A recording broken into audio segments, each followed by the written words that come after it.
This is the songbird.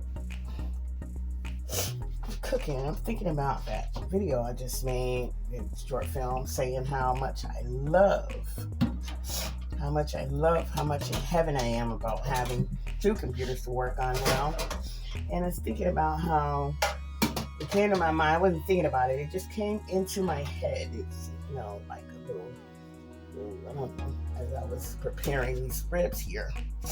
And I've been soaking in anything in the fridge for past 7 hours with garlic, onion powder, vinegar, and cayenne pepper.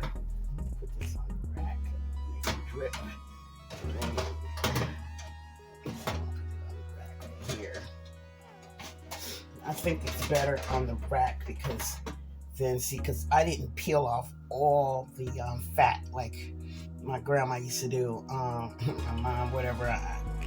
It's a lot of work. So, I soaked it, I washed it, soaked it, and the vinegar kills the poison in the meat, the fat, or whatever, the pork. So I figure I have to put it on a rack because there's going to be some grease dripping out of that, natural grease dripping out of that pork fat. That's right here.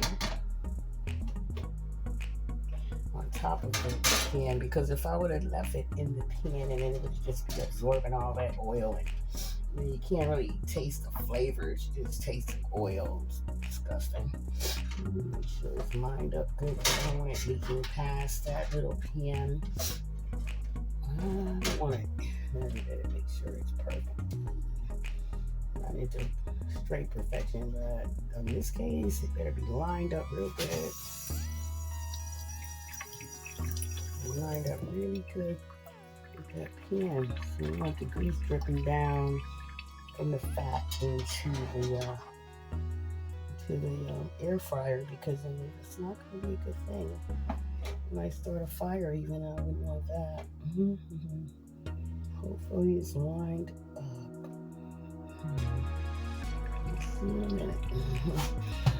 It looks to be really on point. So let's trust that. I think it's fine. It's not fine because I gotta put this away. So let's see. So I was thinking about the video I made, the short film, saying how heaven must be like this. Have two computers to work on and then have a third one in the background playing while one's exporting and doing work on the other one. And saying how the first thing people are going to say is, where's your money? It's going to be like, she ain't got no money. She ain't got no money. She ain't got no money. That's what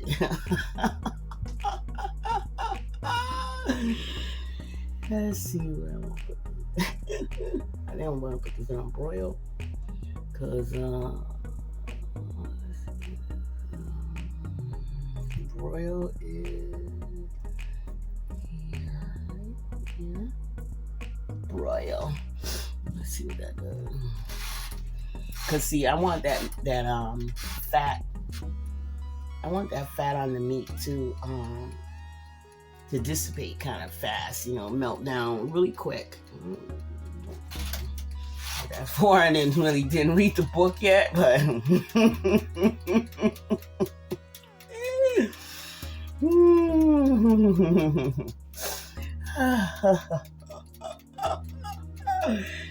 She ain't got no money.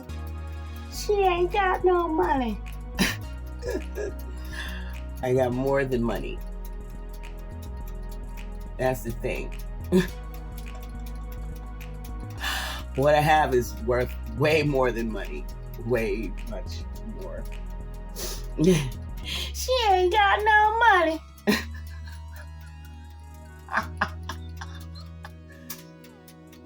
Never know what a person has. My aunt taught me, my father's sister. We went to go sing somewhere. We were going to get paid that day, and we did get, and she says, and I had this extravagant Oh my God, it was so. The dress, I had beads everywhere. The $300, you know. My aunt says no. No need to go dress like that because, and she said we're not right there. You know where we're going. This thing is not there, like that. And I felt like that from inside. It doesn't matter where I'm at. I could be standing next to the trash can, and I have to be true to what's inside of me as far as what I'm dressing like. At that moment, it's not to impress anyone. It's to be. When I dress, it's how I feel on the inside. And if I'm dressed up and I have nowhere to go, I must be feeling really great, really grand. When I go singing, I feel like that.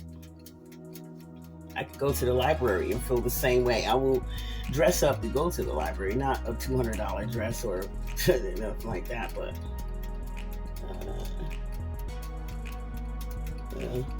my aunt's like, just put on some jeans. I'm like, no. I might put on some jeans, but I might have on a $80 sweater that looks like, something. It's not on purpose. It just appears that every time I pick something out, and before I see the price, and I've discovered that my taste is very expensive. Clothes, furniture, whatever it is. Very, very, very expensive. Not on purpose. That's what's inside of me. That's what's inside of me. I don't know about nobody else. But then there was a criminal I was friends with. I didn't know he was a criminal. Well, when I say friends, I don't mean like we hung out. I got to know his habits. That's the thing, about the word friends, People don't understand. That's a very serious word. So anyhow, what I mean is that, you run into the person at the store. Or they might even stop by, say hello, whatever, on your break from lunch. This was years and years and years ago. Let's see, what is it doing? I see smoke coming out of the edge. Or is that the heat? Waves? Steam? We're going to find out in a minute. We're going to see what it goes. I better stay in here because I don't know what it'll do. So I have to stay in this kitchen so I can know. So basically, the criminal friend that I met, male, female, I met a few, and thought that there's smoke. It must be from the water can steaming up. What I found out was when I put on my diamond rings and that I bought, whatever, and I wanted to go, we were just coming to Springfield. I lived in Westfield to go get some hair products and whatever.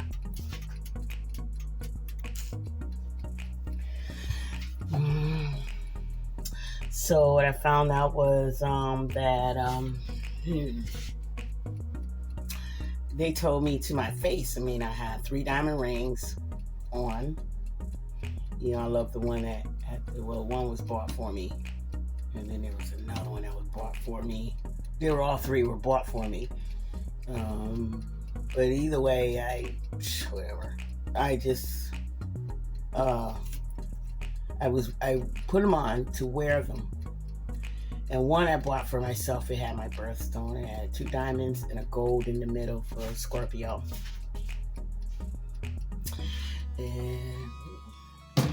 And so I got dressed. I had my fur coat. Of course, it wasn't real because I don't believe in killing animals for what I want.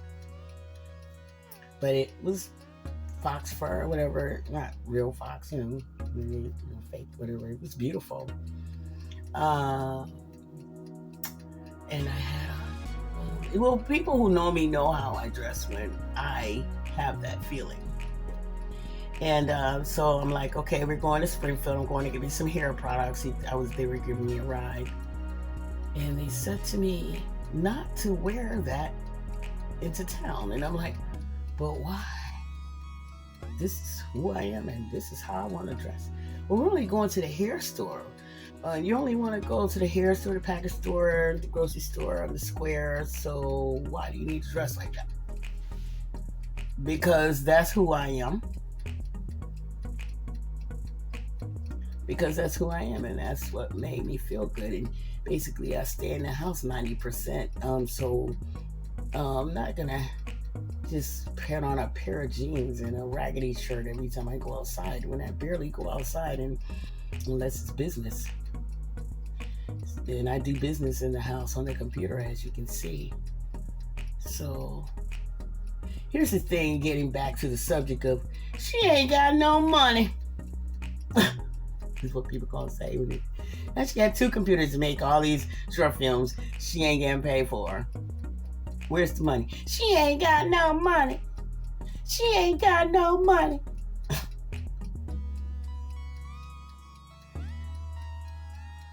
See, my aunt taught me, and my friends who are criminals, they're my friends. I mean, I don't hang out with them. I don't do what they do. That's not what I mean. I mean, we click and we connect, but we are opposite. And I don't do what they do, so I don't hang out with them. And eventually, they drop off and they don't come by much because they don't do what you do. But they love you and you love them. Point is, they taught me, don't wear that to, I'm not gonna say to the hood. Don't wear it to, really can't wear those kind of things different places just because you make yourself a victim and somebody will rob you or try to follow you and rob to the bathroom. I don't go to public bathrooms, so I don't have that problem. I try not. When I did go to the public bathroom at the Raleigh bus station, they did steal my phone. These things are true, and I wasn't even dressed up. But I did put something glittery on. My mask had crystals. My mask, it has crystals on it. Real crystals. Because I don't want to wear a mask. And if I'm going to wear a mask, it's going to be glittery or crystally. Or that's who I am. Whoever cares about me, they should just get used to it. And I'm not gonna worry about getting robbed just because the bottom line is she ain't got no money. You don't know if she got money. Just because she ain't dressed up don't mean she ain't got no money. That's what you're trying to betray, is that if you dress poor, no one will ever know you have any money. Is that real? Most of the time, it's probably real, because I took a cab from Springfield to Westfield in a pair of shorts and a t-shirt, and the taxi driver called the police on me and wouldn't let me get out the car and go upstairs and get the money. But when I wore $100 silk dress that my mom bought for me, there's the root right there. My mom, she always dressed me up. As far as I can remember, when I couldn't even talk, but I remember that I couldn't talk yet.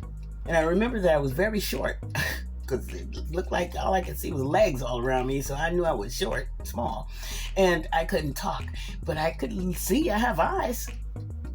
And in my memory, my mother had me dressed up in fur coats with the little thing that goes on your hands right there. I remember her shoving my hands, both of them, in this little round fur. I still don't know what you call it. You stick your hands in it. It keeps you warm. And she made me keep my hands like this. And she just made me do that. Stand straight up and put your hands and just be still, keep warm. And I had cuffs, nice, warm, thick fur cuffs, and I stuck my hand on my coat, and I stuck my hand inside the little round thing. I stuck my hands right in there. I'm getting one of those this winter. I was dressed to the T. Okay. My mother had me. She was a young girl. She was a teenager. And I don't know how she did it. But she did that. And she had me everywhere we went before I could talk. I don't care if it was the grocery store. She made sure. What? First we take a bath, and then she had the clothes laid out. She'd be like, your clothes are right there. You ain't wearing that. So anyone who came along late in my life and does it and thinks that I'm just dressing up for just a show off, need to understand it's not about showing off. It's part of me. It's who I was, what I was taught before I could speak. And I wasn't walking that good because I remember I had no problem being still like she told me to, because every time I moved I tripped over my feet. In the beginning, I remember. So I got used to dressing like that. When I was about 8 or 9 or 10, and I used to bother her about it and get on her nerves about it, and I was bothered about it. I didn't want to dress like that anymore, and I just want to put on a pair of pants like the boys and go do real stuff. Putting on that dress in it with those pretty, not just a dress, and I said dressy, expensive, very expensive, real materials. Like, that's just how she was, and still is. And me, you can see by my arms, I'm older, but I mean, on that airplane, my arms look like God knows what, in my face and everything, because I was dehydrated. I was almost dead. I almost died. You could see it in my skin. Right now, you can see something else happen. You see my arms, and I'm older. And you see the muscle. I always been healthy, and I like to look. I'm just used to wearing those kind of clothes, and I just, I wanted to wear pants at age 9 and 10. And then my mother comes to get me when I'm 22, and what does she have when she comes? A dress, an expensive dress, a classy dress, a dress that came below the knees, not above the knees, nothing sleazy. A dress with gold buttons. I'll never forget it. Gold buttons, a winter white dress. And I was the dummy that let my friend, she begged me to use it, and then we don't even want to talk about that. It was winter white. And I was 22. My mother came to get me. She came to Westfield. It was somebody's funeral. It was my first funeral since I was 4. I was 9 or 15, 4, 15, and then 22. She dressed me up, and I was a grown woman. When my brother got married, my mother dressed me again. I was 40. And she didn't know I had elegant clothes at home. The same kind of clothes that she taught me to wear. She wasn't aware of it. But she's like, go to the store, take your sister. High demand, high maintenance, whatever people call it, whatever they want. I call it class. So anyone who doesn't know me or thought they knew me, remember that. She ain't got no money. She ain't got no money because you paid $200 for that skirt set. You never know what someone has. You shouldn't judge a book by the cover. I mean, we've been told that through centuries. People still do it, of course. She ain't got no money. Whatever money I get is going to be all spent on more equipment. More equipment. Okay, it's browning. Oh, it got kind of brown up like that. See that one little drip right there? One drip causes a problem. I'm just going to let it do its thing because I see it's doing it well. My arms look good compared to on that airplane. I know you've seen that airplane. You seen my picture on the airplane? My arms were hanging like, good God, look at how these filled up really good now. Good. Very good, very good. I'm eating the right food, and I'm drinking the right stuff. In fact, where my strawberry milk at? This is the songbird. Full of happiness. I have so much happiness inside of me now, and I need to share it as much as possible. And I am just so grateful. Again, I'll never stop testifying it.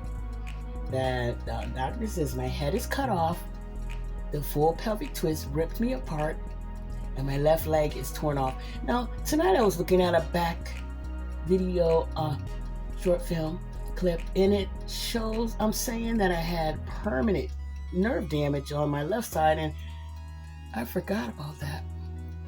So see, that's what's good about videos. You can look back, especially I was in an accident and I came down on the video. I'm saying, I think I was 2 or 3 feet above the light pole. It was bigger than that.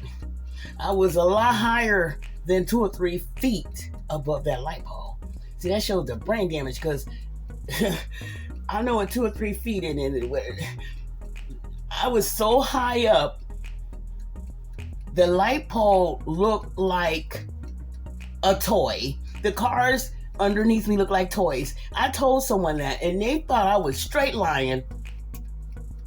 That's how much they believe in God.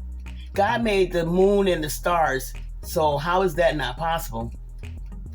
To be saved from, hello? Time to wake up. Wake up. Wake up, wake up, wake up, wake up. She ain't got no money.